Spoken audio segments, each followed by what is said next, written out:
Political victimisation, Islamabad की capital territory में जो abuse of power and authority, मुख्तलिफ पर्चे, नैब, जो प्रोसेस स्टार्ट हुआ था उसको रुकवाने के लिए हम आए थे और हमने लार्जर बेंच की सदा भी की थी तब चीफ जस्टिस साहब के पास। मगर अब तो 2025 हो चुका है, ये केस कभी लगा ही नहीं। हमने बहुत दफ़ा इसमें दरखास्तें दी।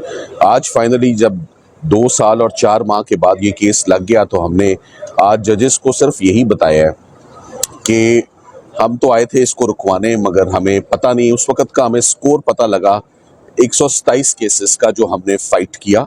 उसके बाद हमारी पर्सनल नॉलेज है कि तकरीबन 300 से ऊपर क्रिमिनल केसेस चले गए, which is a shocking number.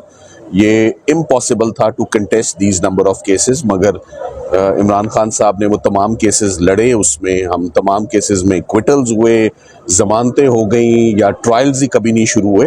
तो अब 2025 सितंबर में जानना ये चाहेंगे कि what is the latest situation.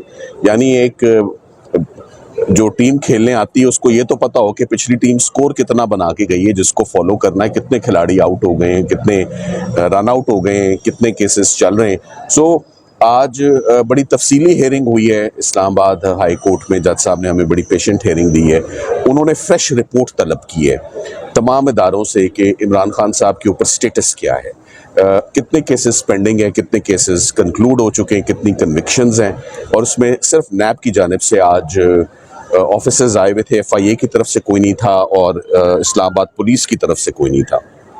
सो अब ये केस, इसमें 10-15 दिन की उनको अपॉर्चुनिटी मिलेगी, उसके अंदर वो अपनी रिपोर्ट्स सबमिट करेंगे। साथ ही साथ में हमने ये भी आज इस्तदा अदालत के आगे रखी है कि इसमें लार्जर बेंच कॉन्स्टिट्यूट किया जाए। ये बड़ा सीरियस मामला है, तो सीरियस मामलात में कॉन्स्टिट्यूशनल इशू है, लॉ डेवलप नहीं हुआ इस रीजन में, तो इसमें जो massive abuse of criminal machinery, abuse of power and authority bye all these law enforcing agencies हैं जो पॉलिटिकल स्कोरिंग के लिए ये अपने फोरम प्रोवाइड करते हैं, this has to an and.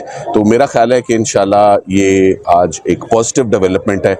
आज कुछ ही देर के बाद आपको मालूम है अलकादर में भी इमरान खान साहब की पिटिशन अर्ली हेयरिंग की, उनकी और उनकी अहलिया की, क्योंकि गर्मियों की छुट्टियां भी ख़त्म हो चुकी हैं। तो अब हम उम्मीद करते हैं कि आज हमें उसमें कोई एक्चुअल डेट मिलेगी। Thank you very much. अच्छा, अर्ली हेयरिंग का तो राइट है और वो इंशाल्लाह ज़रूर मिलेगी, और मैं समझता हूँ मंडे ट्यूसडे मिलेगी। कमिंग वीक में इमरान खान साहब का अलकादर का केस फिक्स होगा। और उसके बाद जब फिक्स हो जाएगा उसमें कितनी उम्मीद? अगर इमरान खान साहब का और बुशरा इमरान का अलकादर का केस फिक्स हो जाता है तो इसके बाद उनके खिलाफ कोई ऐसा क्रिमिनल केस नहीं है जिसमें वो अंदर गिरफ्तार हैं।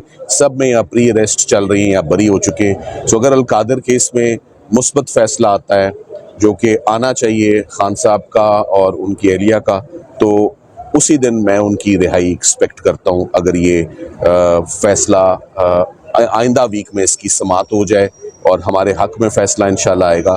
इसके बाद कोई केस खान साहब के ऊपर ऐसा मौजूद नहीं है जिसमें वो जेल के अंदर हो। यही बात आज हमने बेंच के आगे भी रखी है कि हम एक ही चीज़ करते रहें, केसेस ख़त्म करते रहें। मगर ये इशू अभी भी अलाइव इसलिए है क्योंकि केसेस तो अभी भी बन रहे हैं, चलान्स तो अभी भी आ रहे हैं, ट्रायल्स स्टार्ट करने के तो अभी भी वो ख्वाहिशमंद है। तो आके प्लीज़ वो बता जाएं इस्लामाबाद हाई कोर्ट के स्टेटस क्या है। तोशाखाना 2 केस भी चल रहे हैं। तोशाखाना 2 केस भी बड़ी तेज़ी पकड़ ली है इनफैक्ट उसने। ये भी आज आपको मैं बताता चलूँ कि तोशाखाना केस में चूँकि अलकादर की जो हेयरिंग है वो मैच्योर हो गई है, सो तोशाखाना 2 ने एक्स्ट्रा ऑर्डिनरी पेस और स्पीड पकड़ ली है। थैंक यू, और कुछ नहीं आज के लिए।